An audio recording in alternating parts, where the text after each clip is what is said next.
Hello, Rob here from the Flanagan Homestead. Why is it so dark down here? And I'm in the basement laundry room, and I'm getting ready to feed the animals or take care of the animals on a really cold, wintry day. And here's a few things that I have to do. But the reason I'm down here is I'm filling up a couple 5-gallon buckets of water. I won't fill them all the way full, but I'm filling up with hot water because I have no water access down at the barn right now with everything frozen. I don't have a frost-free spigot, so I have to carry water down there. Plus, it wouldn't do much good to put cold water on there and freeze right away. So I get tap water as hot as I can, and I'll take a couple buckets. So I'll do about 2.5 gallons in each bucket. If you're carrying a certain amount of water, even if just a couple gallons, I prefer to have half of it one arm, half in the other arm, so it's balanced. If you have a really heavy bucket on one side, you're carrying 4 gallons of water on one side.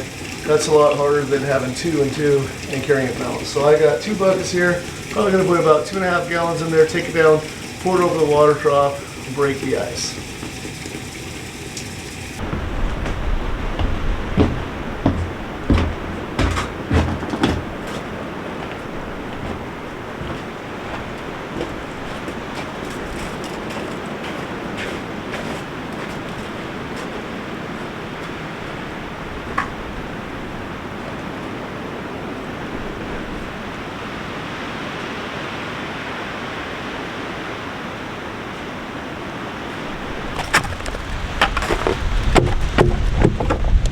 Only a couple inches of water left and it's completely frozen. I'm just going to pour this right on top.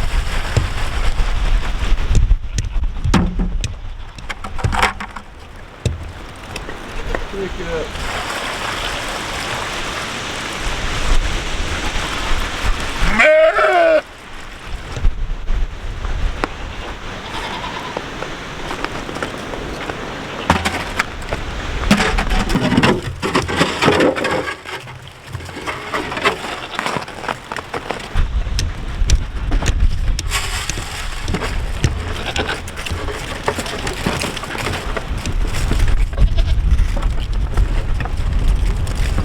So it's 15 degrees outside today, and I don't know if you can see the small bits of snow flying through the air. It's supposed to snow a lot more later on today, but anyway, when it's this cold and there's this much wind, you want to do what you can to keep the wind blowing through the barn.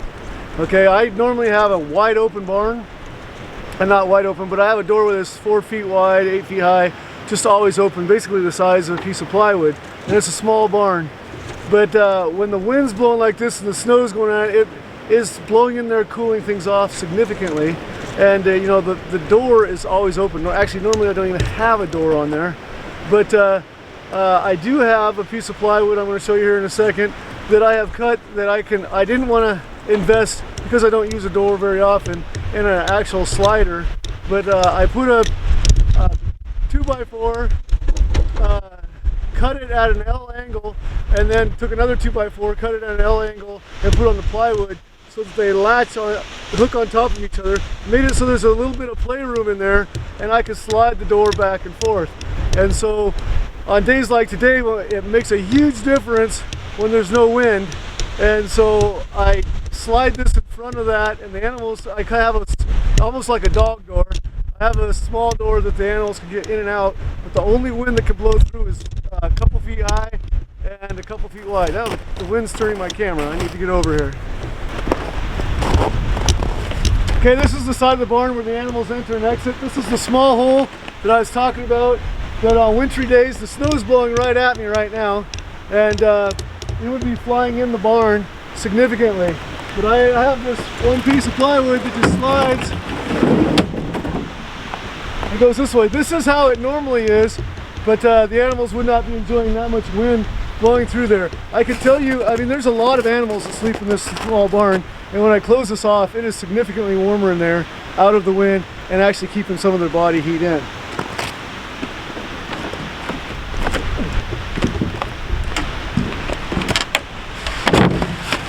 So as I said,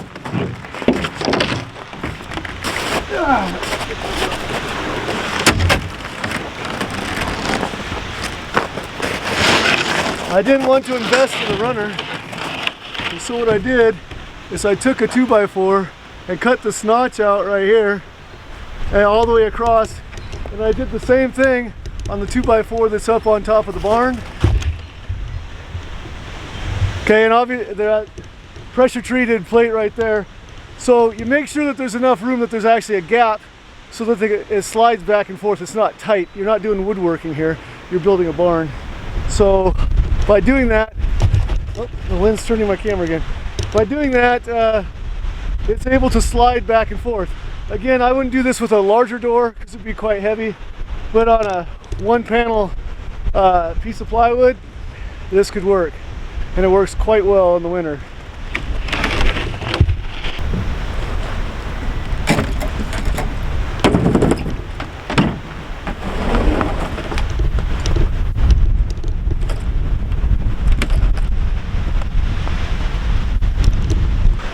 Alright, I was going to go up in the loft to get some more hay bales down. I have all my bales up in the top.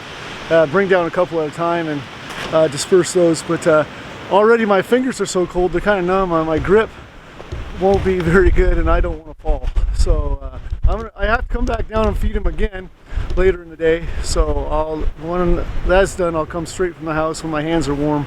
Get up, climb up there, throw a few bales down, and then go from there. One of the things that you want to remember to do is obviously figure out how many bales of hay you're going to need. Now my pasture, usually we're a warm enough climate and a large enough pasture that throughout the winter they can get a little bit on the pasture when it's exposed.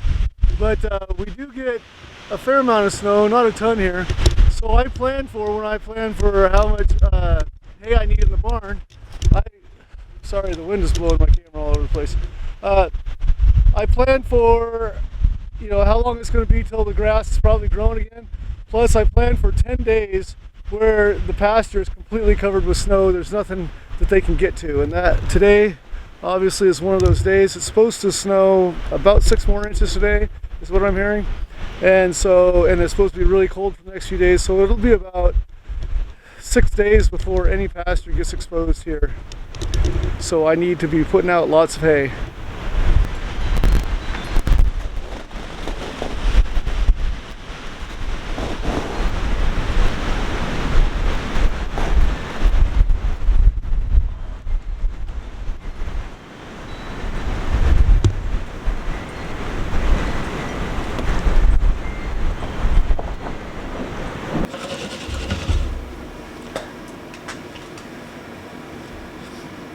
As always, thanks for joining me on the Flanagan Homestead, where Christmas trees are my business, teaching, cleaning, horticulture is my job, and outdoor projects, like taking care of my property in the winter, are my passion. Hope to see you again soon. Be blessed, everyone.